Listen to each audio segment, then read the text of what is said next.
হরে Krishna everyone, সবাইকে জানাই শুভ নববর্ষের অনেক অনেক শুভেচ্ছা।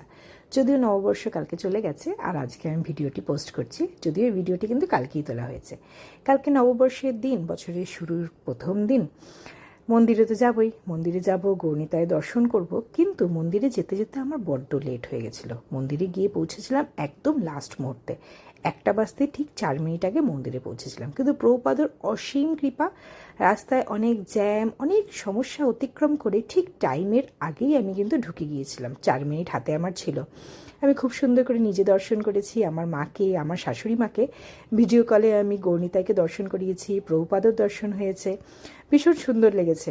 আমি তো একটা সময় আমার মনে হয়েছিল, বাড়ি থেকে বেরোতে যখন আমার লেট হয়ে গেল, আমি ভেবেছিলাম আজ কোথায় গিয়ে গৌরনিতাইয়ের দর্শন পাবোই না, কিন্তু গিয়ে এত সুন্দরভাবে পেয়ে গেলাম। তারপর প্রসাদ পেলাম। এই দেখুন কত ভক্তরা চলে এসেছে।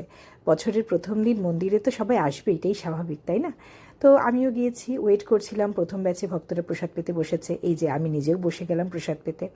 সব ভক্তরা ওখানে বসেছেন। তো প্রসাদে তো ছিল তো রকমারি সমস্ত বন্দোবস্ত। যদিও আমি কি ছিল সমস্তটা রেকর্ড করতে পারিনি, কিন্তু এটা আমার প্রত্যেক সময়ের একটা ভীষণ বাজে অভ্যেস। আমি শুরুতে রেকর্ডিং স্টার্ট করি প্রসাদের, তারপর আমি ভুলে যাই।